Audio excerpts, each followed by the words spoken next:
Hi, my name is Emily Forbes. I am a nutritionist and chef, founder of loveandplants.com and creator of the Plantiful Plate meal plan. Today, I want to show you how to make the immune boosting soup. Right now, we are really focusing on just keeping ourselves as healthy as possible, and this soup is packed with ingredients that can help your immune system thrive. So the first thing I'm going to do is simply slice my mushrooms. Mushrooms are an immune system powerhouse. So good for us, and you can think of adding mushrooms to recipes even when they are not included in them. A great thing to just throw in anything you're cooking. Soup specifically can be a great place to throw mushrooms or any other really health promoting ingredients, because you can think of soup as a dumping ground.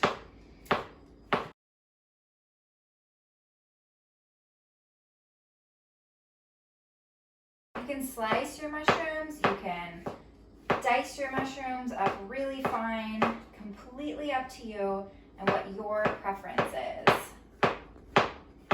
The recipe calls to chop them well. You can also leave them sliced as they are here, but after you get them sliced, then you can come through and do a bit of a pivot chop. With this big of a pile, you do need to raise your knife up a little bit more.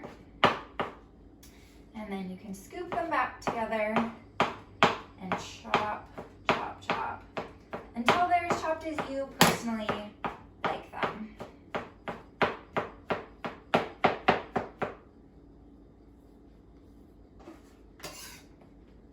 When it comes to cutting veggies, you want to make sure that they're cut in a way that they're going to cook appropriately and relatively evenly, but at the same time, you in your own home are the chef in charge of your meals, and you can cut things as you desire them to be cut for personal preference of textures and flavors. For some people who aren't as big of mushroom fans but are trying to get those immune boosting properties in, sometimes cutting them really fine can help with that because they just blend right into the soup. So we will push those aside. Next up, I'm going to cut my onion. When I cut an onion, the first thing I do is see if there's any loose skin, papery skin on the outside. That just ensures that my knife's not going to slip when I cut it. The next thing I'm going to do is slice off what would be the root end. The stalk end, the part that grows out of the ground. That gives me a flat surface to set my onion down on my cutting board and slice through the root. That makes it much easier to peel that papery skin off rather than wasting time in the kitchen where you're trying to struggle getting that skin off when the onion is still in its complete whole globe shape. You can take that root end off if you want to, but I will show you that you don't even have to. Sometimes I do, sometimes I don't. So this is completely taking that off right now would be personal preference. So I place my flat hand on top of the onion and I slice back, but I'm not slicing all the way through. I'm leaving a tail intact in my onion. Slicing up for as many layers as I decide I want my size of onion to be. I want this to be a smaller size cut, as I don't want really big pieces of onion in my soup. So I'm going to set that one aside. With that cut, I also continue to leave that tail. So this entire onion is still connected. That allows us, one, to protect our eyes from those aromatics and that can burn and cause people to tear up. I wear contacts, which is also a help, but not everybody wears contacts. And then the other thing is, by keeping it all intact, we're not just haphazardly cutting our onion with random cuts. It's a much more concise cut. So doing that on both sides, and then when I come through this direction, I get a really even size chop, which is very helpful when we do go to cut. And then when we do get to that tail, we just discard that. And if there's a little bit that's still connected there at the end, go ahead and just chop that up.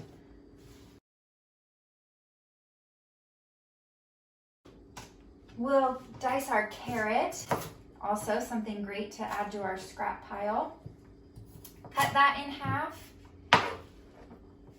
Then, depending on the size you want, once again, I like to cut them so I can visually see that they're going to be pretty similar. So these smaller pieces, I'll just cut in half.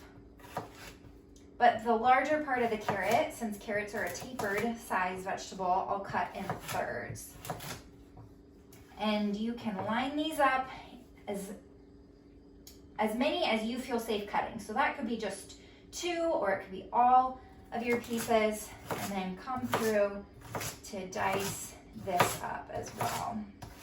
If you really like carrot, you could definitely add more carrot to this soup.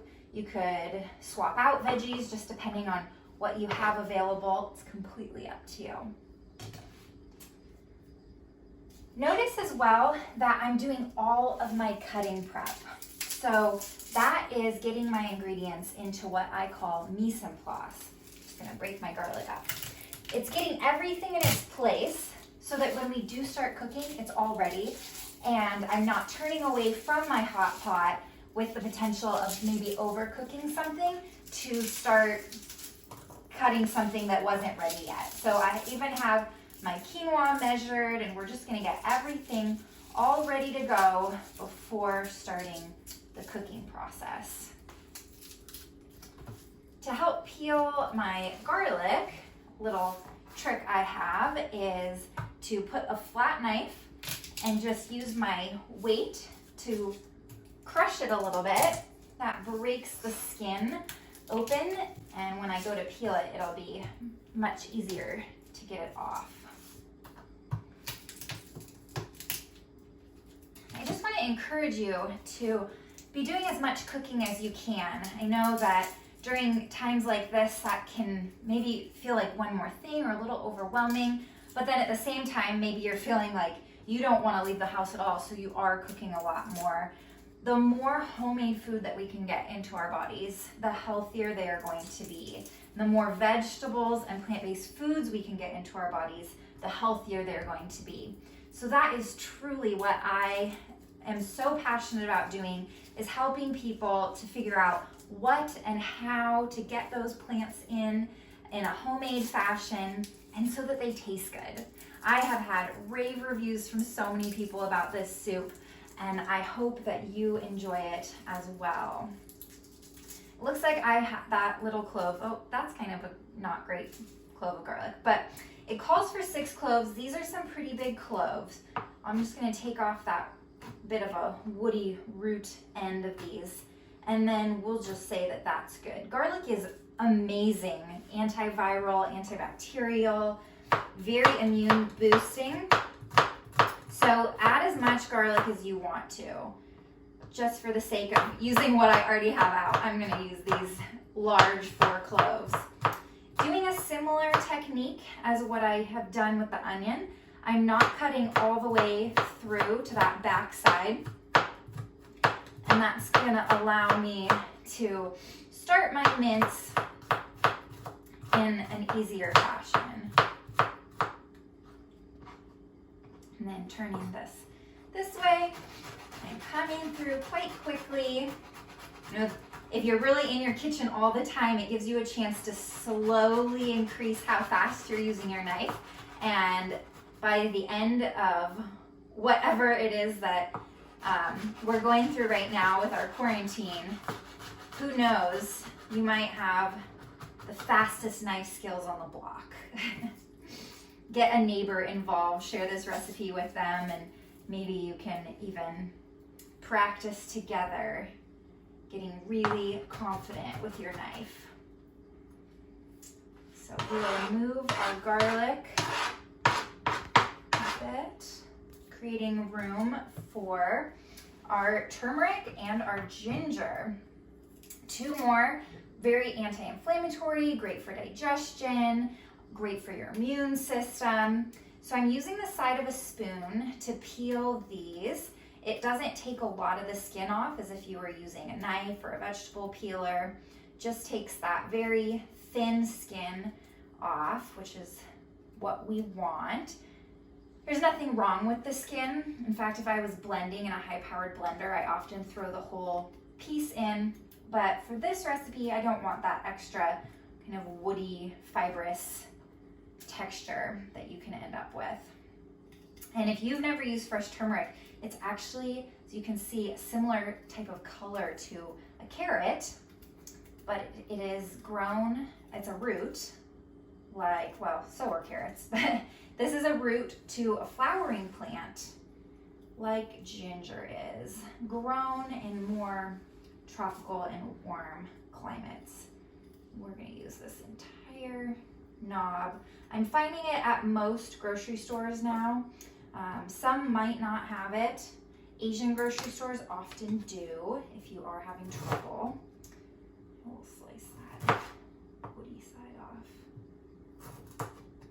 Just use your judgment of how you want to peel that.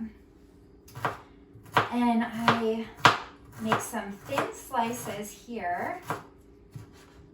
And then you can stack some of those up. Cut both directions. Mince that. And we can actually end up eventually putting all of our garlic and ginger and turmeric in one pile and going over it again to make sure that it is well minced. And even if it's not, if you don't feel as confident with your knife, that is okay. If you have a few big pieces, it just means that you might take one bite and there's going to be a little bit of a bigger piece, but it's going to have the same powerful impact on your immune system, making you healthy and body ready for whatever you might be exposed to.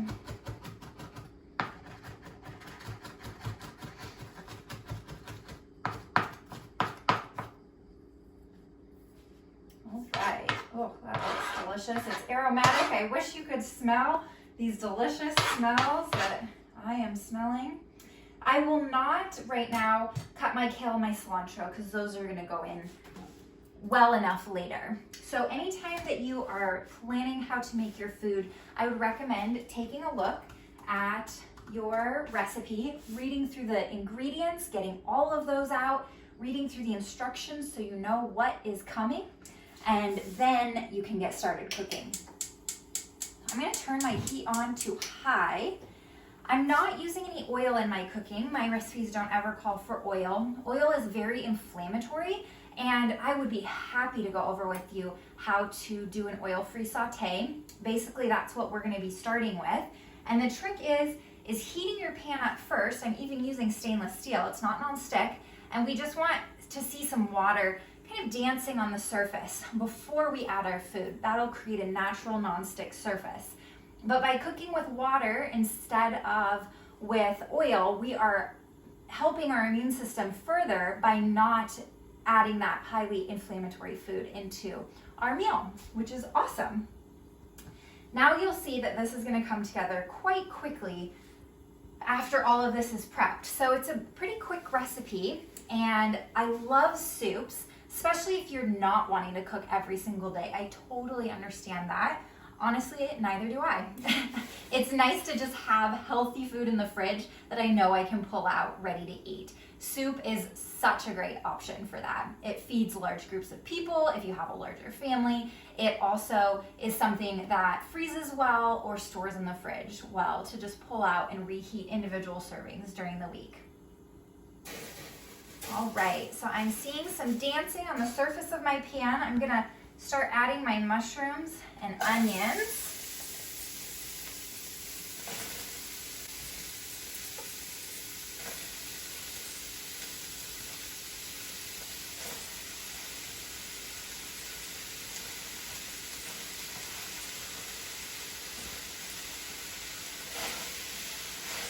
And anytime, which I'm sure you've already experienced in cooking, unless you're a newer cook, when we put large amounts of food in a pot and then we start cooking it, it releases its own natural waters that are in it. All plant foods have water in them, and they will shrink down pretty significantly as they cook.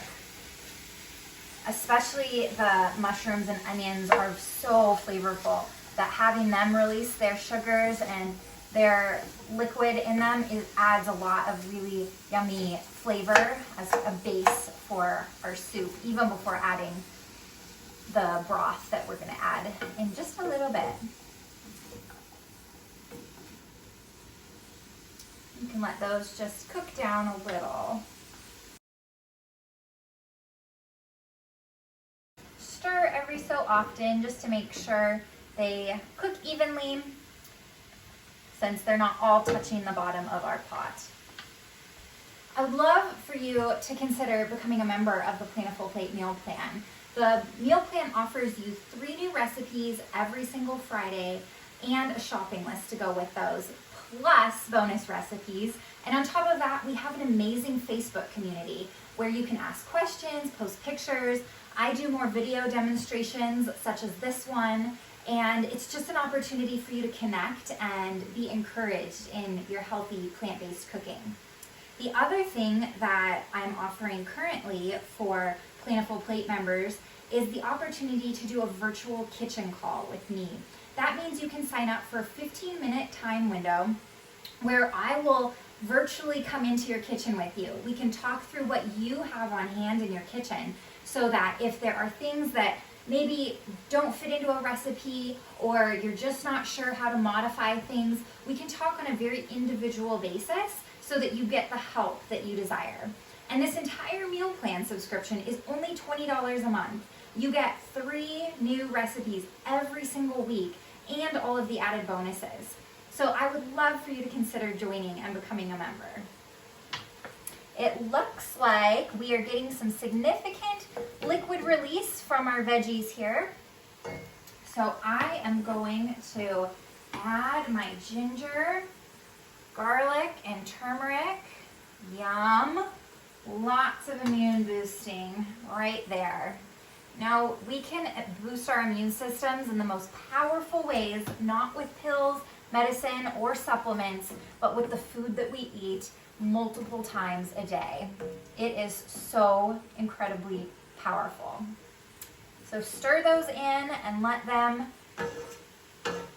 also cook a little bit and release some aromatics, and that's when you know that you can move on to your next step. I will go ahead and take half my bunch of cilantro. It's as easy as just pulling it right off. You don't even need to take out any of those stems. You can ball it right up and just chop that. As a tender, more delicate herb, the stems are wonderful to use, also very flavorful. And my guess is when you chop them fine enough, you're not even going to know that they're there.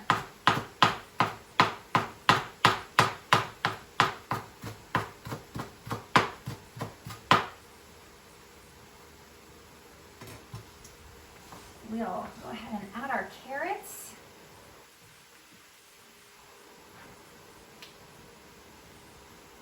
I like to stir everything in after I add it. I'm going to add 3 cups of liquid.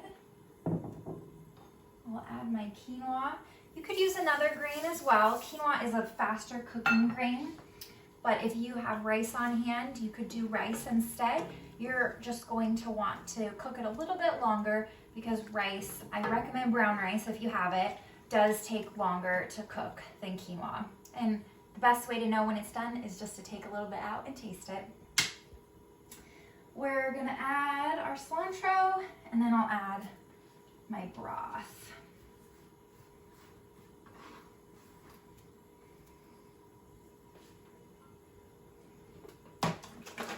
This is Pacific vegetable broth, low sodium. I like this brand because the ingredients are so simple. I can read all of them. It's just vegetables, water, and some salt. This is a quart, which means there's 4 cups in it. So in total, I'm adding 7 cups of liquid. You could do all broth, you could use homemade broth, you could use all water. Just use what you have available. The broth adds a little bit more flavor, which I do find a lot of people enjoy that. So we're gonna let that kind of come up to a boil and then turn it down to a simmer. While that is happening, I'm going to grab 4 kale leaves. You could definitely add more kale. I'll never stop you from adding more greens. This is Dino or Lacinato kale, a little bit flatter leaf. Apparently looks like dinosaur skin. And I pull back a little bit and then pull through my fingers, just a loose ring with my forefinger and my thumb, pulling that stem right out. You could use these, you could mince them up and add them earlier on in your cooking with your onions. They are pretty hardy, so adding them now, they might not cook down as much and you might not like them as much, but you could definitely. It just depends on personal preference. And with my leaves here, we're just gonna chop them. I like to kind of get them in their rows and then grab them in a way that I get a good bunch, always keeping my knuckles tucked behind for safety, otherwise my husband gets really scared. And we'll just come down, slicing our kale leaves.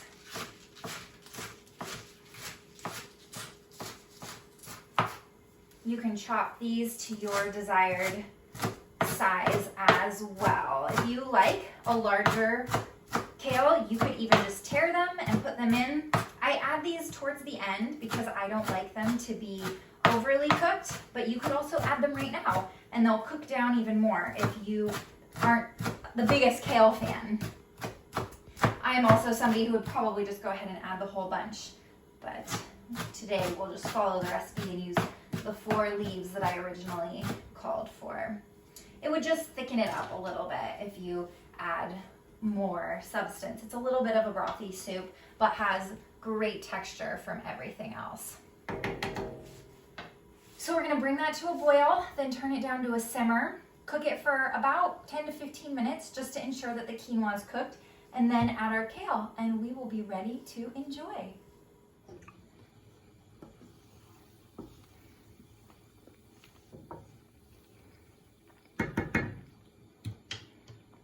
So the soup is done cooking. I'm gonna go ahead and turn off the heat and add my kale. And like I said, you can add your kale earlier and actually cook it, but the broth is hot enough to wilt it really well. And I enjoy still having a little bit of texture to my kale. Stir that in. You can add some salt and pepper to your preference. I just like a little salt. Fresh cracked pepper is always the best. And a little fun fact, black pepper actually helps you to fully absorb the anti-inflammatory benefits of turmeric. So always putting those 2 together in recipes is really beneficial. So we can just stir that in. And it is ready to enjoy. Oh, yum. And it's always delicious to add a little bit of extra cilantro.